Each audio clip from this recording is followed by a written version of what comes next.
What's up, everyone? This is Paul Rezai. I'm doing a whole body cryotherapy session today. It's recommended to me by some of my friends and other trainers, so I'm gonna give it a try, see how it goes. I'm gonna check my blood pressure before I go in. If you don't know what cryotherapy is, you're about to find out. Right. All right. So we're using liquid nitrogen in a vapor form to lower the air temperature around you to about minus 160 Celsius.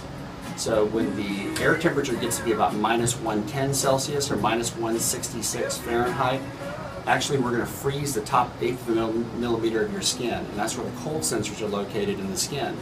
So when those cold sensors get frozen, the skin, being the largest organ in the human body, tells the brain, hey brain, the body's freezing to death, these temperatures are too extreme, you can't fight this like you would an ice bath.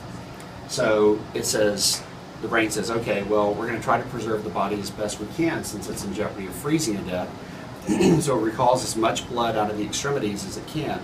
With that will come inflammation that's in the joints, white blood cells that are around an injured or infected area, lactic acid that may be built up in the muscles. It will all come with that blood, and the brain will circulate that blood around the core, because what it does is it constricts the blood vessels and it constricts the muscles and makes it impossible for blood to pump back out to the extremities.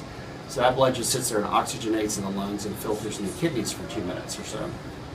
And when you get out, you're going to get vasodilation, the veins are going to open up, and that oxygenated filtered blood is going to go back out to your extremities. That's what's going to hit your fatigued muscles, it's going to hit an injured area. And so although we're not healing the body, we're creating the best set of conditions in the body for it to be able to heal itself. So when you get in, it's going to be very cold.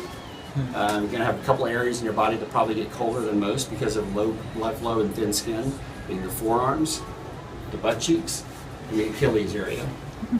And they want me to wear socks on my feet, socks on my hands, and one more sock. We call it the golden sock. The golden sock.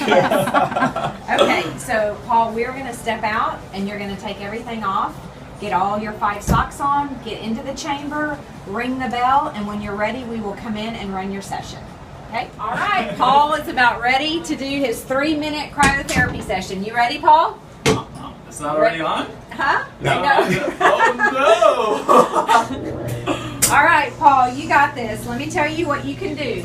All right, do not hold your arms down by your side. Put them away from you just a little bit so that we get good airflow all throughout the body and we're not creating any microclimates. Tilt your head back just a little bit. Okay, breathing in through the nose, out through the mouth.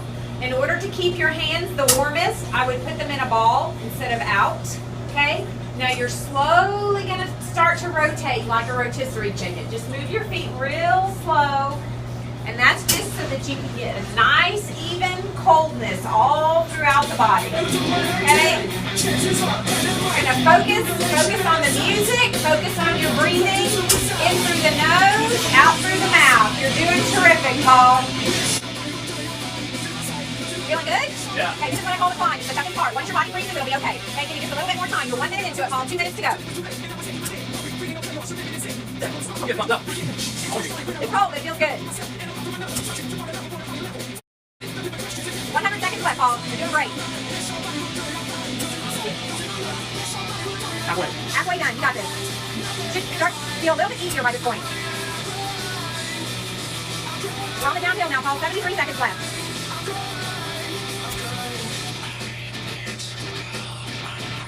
2 minutes complete. 1 minute to go. I feel like I want to get colder. Get colder.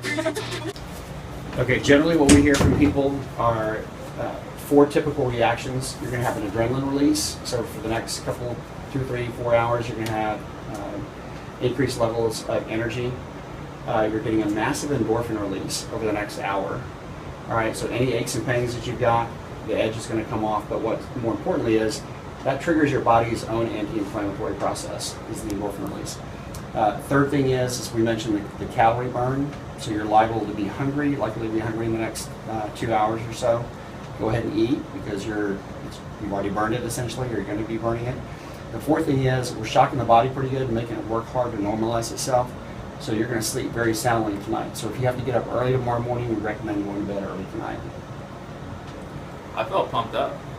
I was I was like, ah. All right, he's 128 over 79 and 56.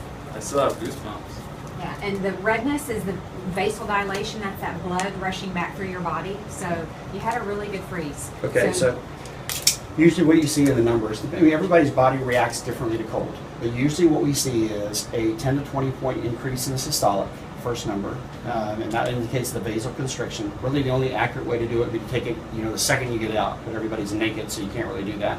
So we do, take it as quickly as possible. And then you see a 2 to 10 beat per minute decrease in the heart rate, because as the body gets cold, the heart rate slows down. It's your typical reaction. So your systolic went up 11 points from 117 to 128, and your heart rate came down 8 beats per minute from 64 to 56. Classic You freeze. had a really good classic freeze. All right. All right.